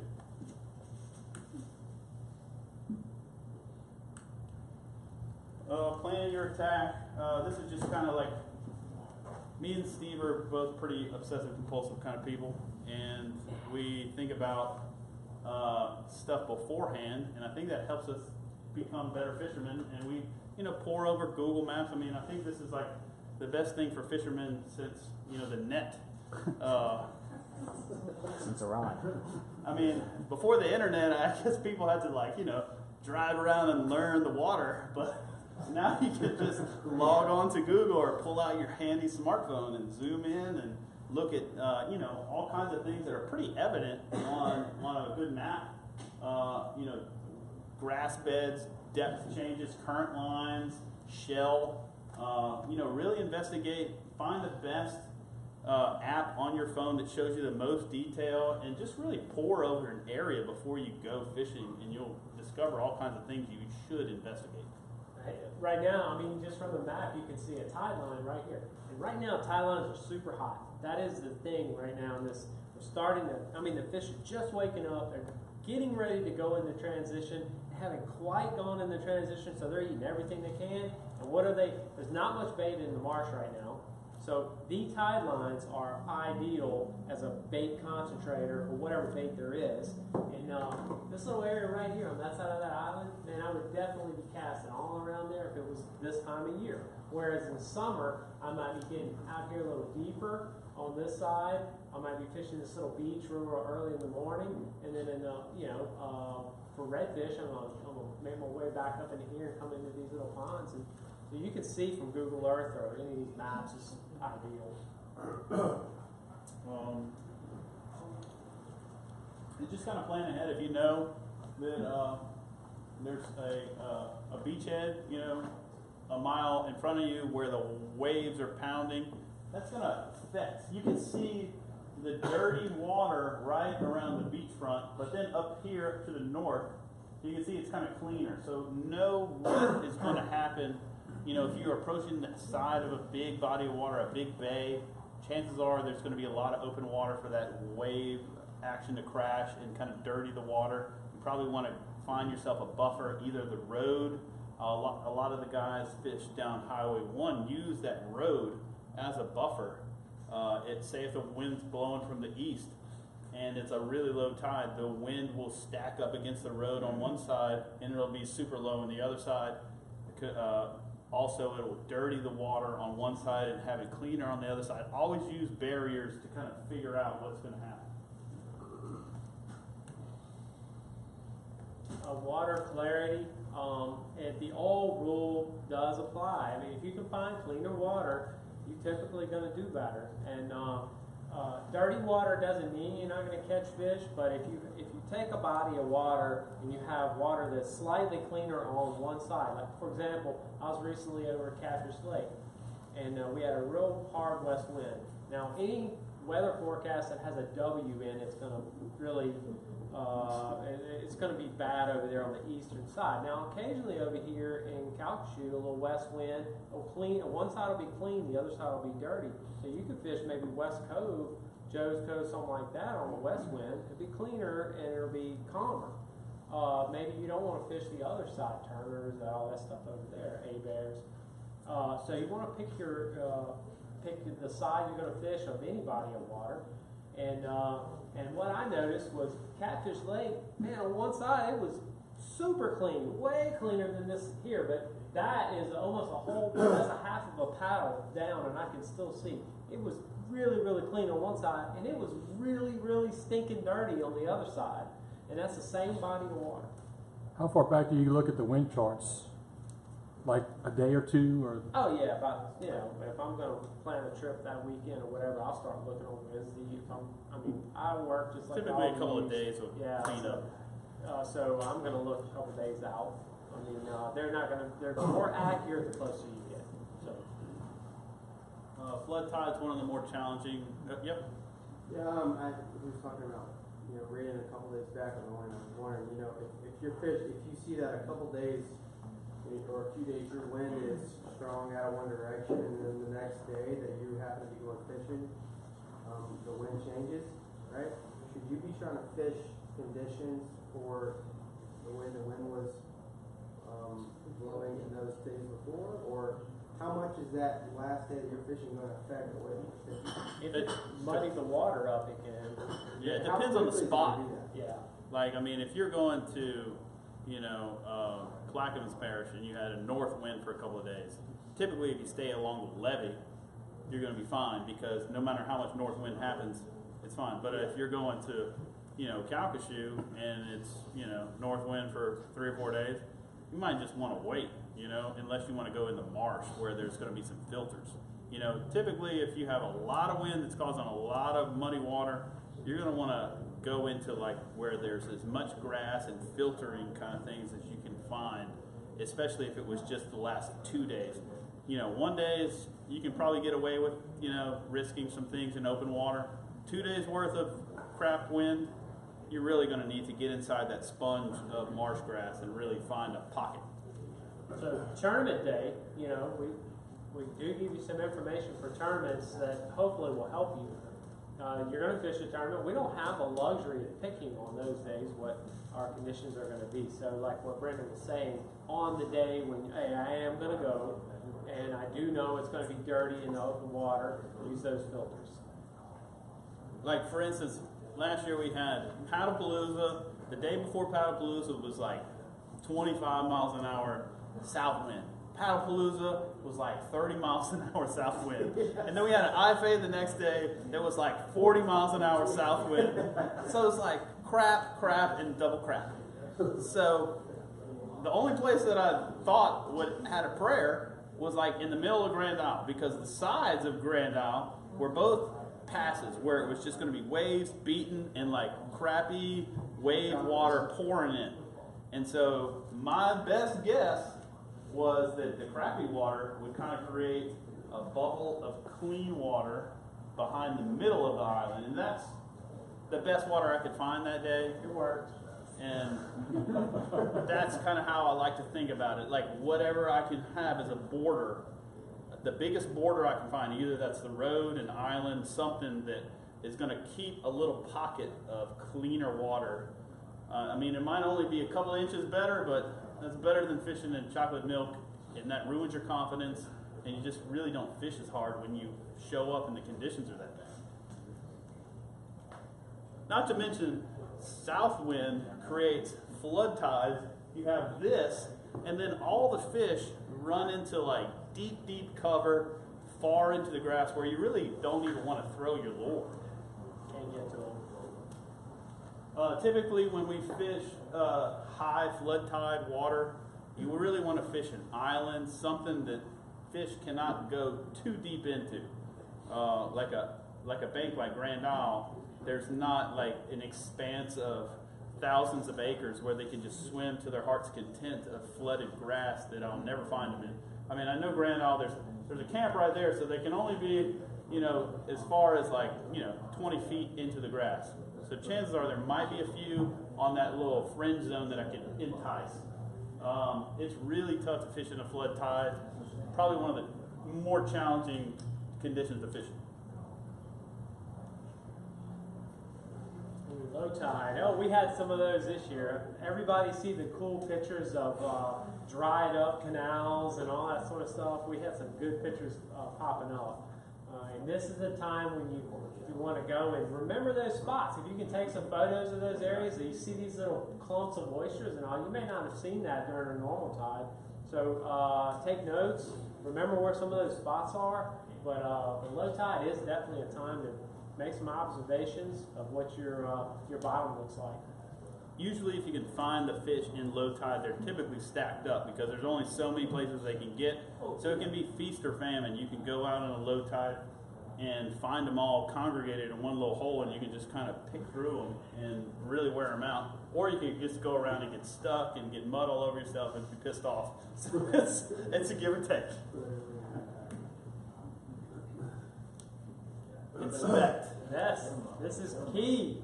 One of my favorite things that my kids like for me to do when I get home and I'm starting to clean the fish, Daddy, what's in his belly? What's in his belly? Open his belly. And so we like to dissect the fish and kind of see what pattern, you know, different times of year you'll see, notice kind of things that are kind of making a pattern. You can notice, you can adjust your lure presentations to those things. You know, a big mullet in trout, you know, that's typically, you know, kind of a winter kind of thing when fish are feeding on like one big meal to sustain them for a long period of time between the fronts. You know, but in the spring, they might have the little smorgasbord of shrimp that they can, all you can eat buffet, open their mouth and just kind of cruise around and fill their bellies full of this stuff. Couple of weeks when you start cleaning fish, or maybe even now you start seeing it, but you will start seeing these bellies full of shrimp. And then after that, we're going to have the menhaden, we're going to have the pogie run, you're going to have all the tiny pogies coming in. So this will be what you see for the next probably couple of weeks, month. If you run into this, you know, typically at a paddle-palooza situation, you run into like all these little tiny shrimp and you'll see the red just like blowing up on these little shrimp and you cannot get them to hit anything. Really like to carry a little small gold spoon in my possession for when this happens. That little spoon and just kind of slowly flutter it right by. That's typically the only thing I can get them to eat when the food is as plentiful as it is when brown shrimp show up. We have all kind of variety of bait and, you know, fishing a little offshore. Anybody ever taken any trips out to Mardi Gras rigs or any of that sort of stuff? Man, they love a needlefish out there. If you can catch a needlefish out there and throw it on, you're going to catch a 4 or 5 pound trout. I mean, they just love it. Done a little night fishing with them before. But man, you know, in the marsh, we have all kind of stuff, and some of our lures imitate all this. And you just have to, you know, pinfish.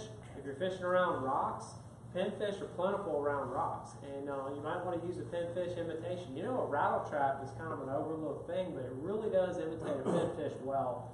And if you fish rocks, rock pile, or jetty or something, don't forget about a rattle trap for a pinfish. And of course, we know all the other ones. You know, your topwater imitates a mullet.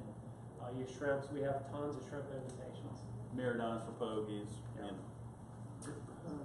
If you did catch a needlefish, where would you hook it through when you were gonna throw it back out? Just right in the back and pitch it back out. I mean, this is It doesn't matter. I'm sure he can count on his hand the amount of times he's used a needlefish. look.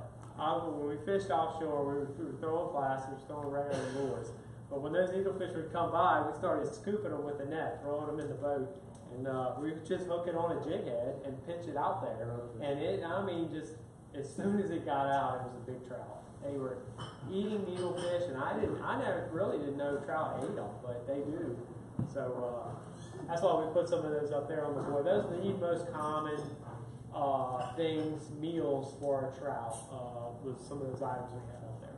This is one of the most maddening situations you can possibly get into fishing, is finding yourself combating quarter to dime sized pogies when they're just raining upwards out of the water, and you see 4 and 5 pound trout just blowing themselves out of the water like porpoises, gorging themselves, and you throw your mirrodine in there and you hook 5 of those things on the way back to the boat, and you pull them all off and you throw it back, and you get 5 more little pogies, and you just finally give up and go somewhere else, because you cannot compete with Mother Nature's bounty when these things show up. Remember that, Doug? Oh yeah. So there's no answer for that. You're saying I haven't found a great answer for them. It's usually wait for that hour period to go away and then come back to that spot because you know there's fish there, but all the pogies have just left. And you can Snag the pogie and just let it rattle your bait until they take it. That's the best answer. This is just an assortment of soft baits. Sorry, some of these kind of slides kind of intersect with each other. Seeing Spot Spinner no longer available anymore, but They have what is the other one? The Ginger Ginger Avenger. So that they have them on the shelf, and those are the same thing, but if really a touch better. So some inline spinners are out there, which are great for redfish. You can just throw them into anything, and unlike a jig where you're going to constantly snagging on grass and whatnot. that spinner bait kind of slows the bait up enough that it keeps it above oysters and stuff. Like if you're throwing into real shallow pockets and you have a spinner bait, it's a lot easier to throw it when there's shell on the bottom of that spinner. It'll keep it from sinking down so fast, and when you're reeling it, it'll keep it a little bit higher. I like to use spinner baits when I'm fishing shallow, shelly areas. So everybody has their favorite hard plastics and hard baits, and we featured these because of some of our favorites.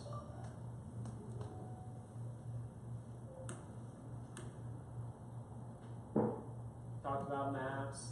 All right. This is kind of just a slide I just kind of created to just kind of dive into how an area might present itself. So let's say that you have a falling tide in the evening, but it's really cold. So I would like to show up to a place like this. It has all the chance in the world for this flat in the marsh to get heated up with the sun all day. And by the time it starts falling, you have this lake of 60-degree water, and then all this 65, 68-degree water is pouring out of this cut in the afternoon. There's going to be some big old trout right here. That's kind of like a perfect scenario to ambush from one point. I kind of like to look and plan for those events if I can see the weather and the tides lining up with a map spot. Typically you can't put all those kind of special combinations together for a tournament day. If you can, that's great. But certainly something to think about in the season we're at right now with the cold water, just recent memory.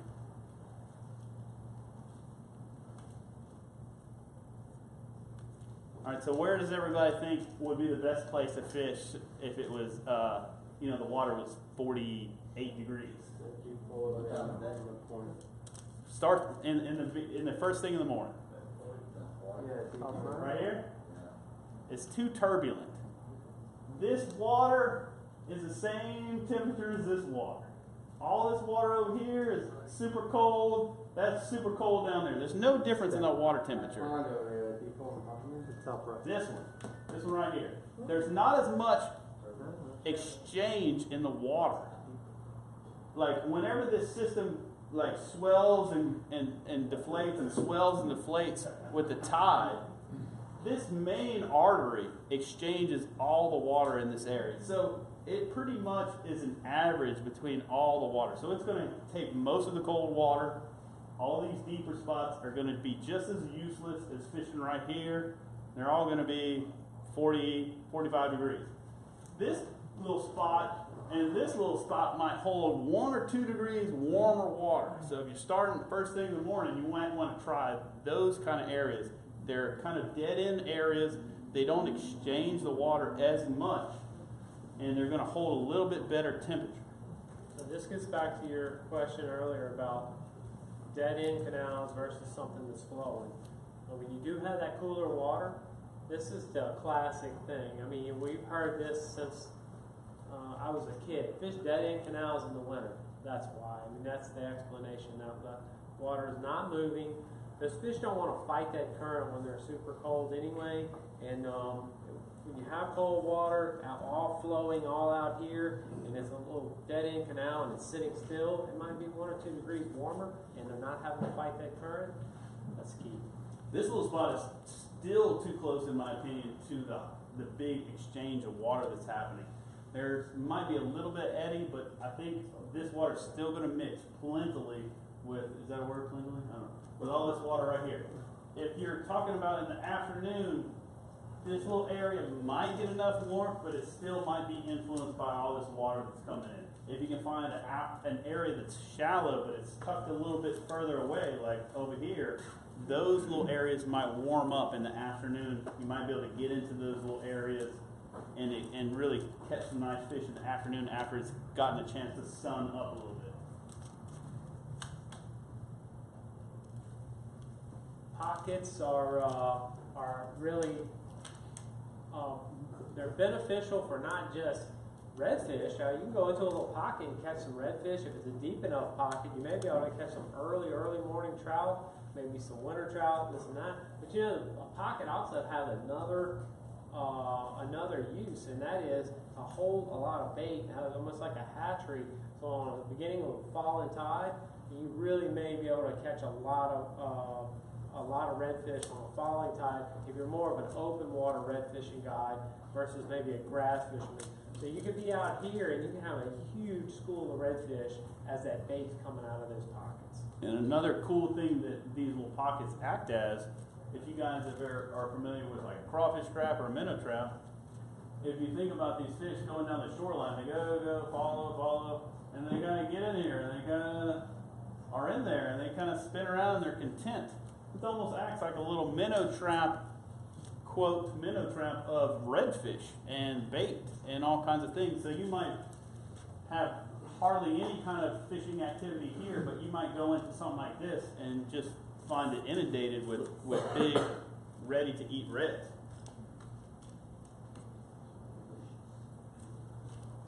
Here's one of those dead-end canals. This is just like a map picture showing a dead-end canal. And, you know, you can typically see where there's like a kind of like a hard line in the kind of the topography that it's probably was dredged out at some point. Some of these are filled in, some of them are still deep. It's you know, something that you have to really take the time to explore. But you know, there's barely an opening here. But I bet that place stays about, you know, 3 or 4 degrees warmer in the winter than it does out here.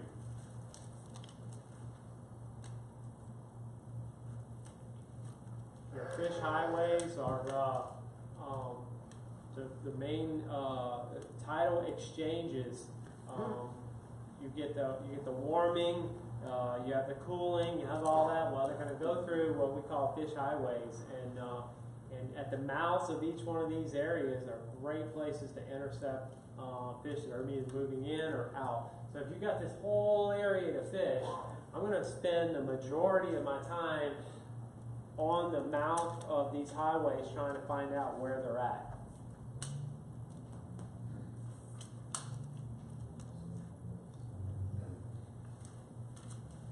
Going inside, typically when you're looking for big redfish, you can cruise along the bank of some big nameless body of water and run into some good old luck right here in this little tiny cove that your buddy caught one last time in and really work hard on it. But chances are, if you go inside and you see this kind of big sponge of areas for fish to hide and bait to hide, this is typically where we want to go for redfish.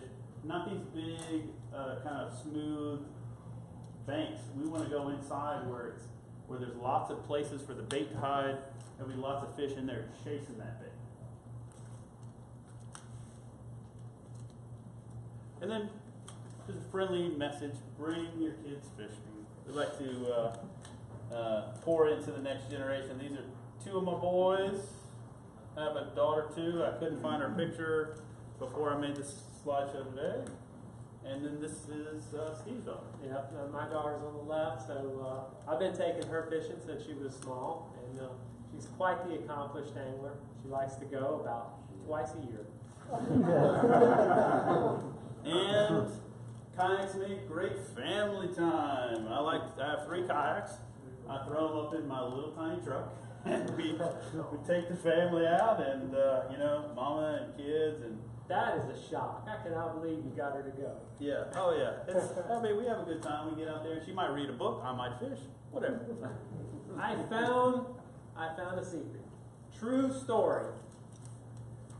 I found a way that I can go fishing more often. Who wants to go fishing more often? They want the yard pass. They want to, they want to go. And man, I brought home some trout, and I cooked the trout. I fried them up, and they were great and all that. And about 2 days later, I said, man, I got some fish left over. So I came up with the idea. I did some fish tacos. And after my wife got done eating those tacos, she said, when are you going back? Cook for them, and they will send you back. When all else fails, enjoy the nature. What about when they demand trout, but all you have is redfish? Tell them it's trout.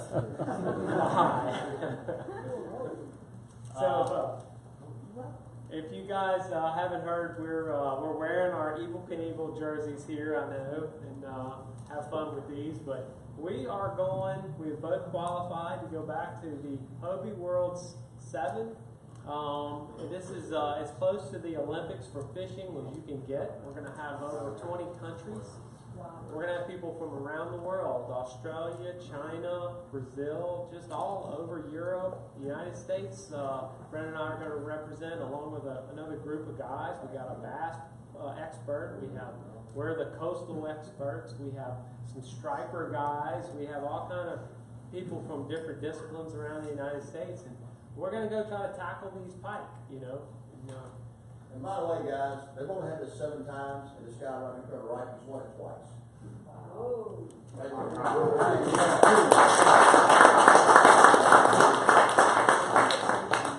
Appreciate it. I have a question about Hobie World. I'm a little more ambitious than I probably should be. I probably don't find myself there. But is it specifically you have to fish for the Hobie, or is it? All the people who qualify go to this event, and they're all given the exact same stuff to fish with. So it's all provided for you. It's put on by Hobie, and they have all matching outfitted Hobies for you. So although people qualify for the championship with a variety of kayak brands, the event is kind of a Hobie event, so they just want everybody on an even playing field. It's a shotgun launch. It's really a lot of fun. It's a 3-day combined aggregate event, so if you mess up on one day, you still have 2 more days to fix it. Really a lot of fun. We have a variety of sponsors: Lowrance and AFCO and Rhino Rack and Power Pole, and all these guys. These companies come together to put this thing on, and it's really awesome. The first one I qualified for was 2014. I went to Europe, and I was I was intimidated by the sights and sounds. We just had all these people from all over, and what helped me get through it was just calming down and just fishing like I'm fishing back home. And I just put myself back home and all the different situations and said, you know what, I'm just red fishing, or you know, I'm just bass fishing, and I just used the things that we did back home, and I was able to relax and do well in that event. So if you're looking for a good chance to get to a Hobie Worlds, as Louisiana anglers, we have a unique opportunity, I think, that we have the IFA Kayak Fishing Tour that operates 2 events here. One is mid-April, one is early August, and we also have the luxury of having the championship last year wasn't in Louisiana, or last year was in Louisiana, and the year before it was in Florida, but then it's been in Louisiana so many times that it kind of is nice to fish this tournament, go qualify for championship, and fish against 30, 40 people for a chance to go in kind of an attend unique event like the Worlds. Ty Hibbs won the championship last year in Venice, and he's going to be going to the Worlds with us as well. So if you guys are interested, all you have to do is catch a redfish and a trout. Not too hard. You put them on a ruler. It's the bull reds, so it's a little bit different, but typically fishing in passes, fishing Bridgeside Marina, Barataria Bay. It's no real secret. You're fishing big baits. People are real friendly at kayak events. They'll pretty much point you in the right direction, and you'll have a blast. We also have some raffle tickets. So raising money to pay for our rod tubes on the plane for $300 and all this kind of junk that they make us pay for when you have to travel abroad with a bunch of tackle and hooks. So if you guys want to win a Hobie compass, we are raffling off that, plus a trip with Steve, plus a trip with me, plus tackle packages, which we're going to put together. So there's lots of several prizes. Tickets are $20, and we'll be around at the different events. We'll have some today. We'll have some at Powderpalooza if you show up there, and we have them online if you want to use PayPal. So come on by, grab a ticket if you want, or just come by and talk. I mean, if you have any questions about any of these events or whatever, if you have questions about the knots, I'll be glad to show you. I can demo some knots. And always check us out on our Instagram pages and our Facebook pages, and we give free info there as well. Thank you guys for coming out.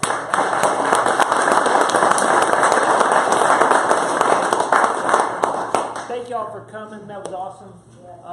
Appreciate these guys. And what they were mentioning about the raffle tickets for Hobie Worlds, y'all have that here? Yes. Okay, so if you're interested in winning a Hobie compass or a fishing trip with Steve or a fishing trip with Brendan, you might want to come up here and pick up a ticket. So those are here tonight. If you want to do that, come on up and do that. And so thank y'all for coming. We appreciate it. We'll see y'all next time.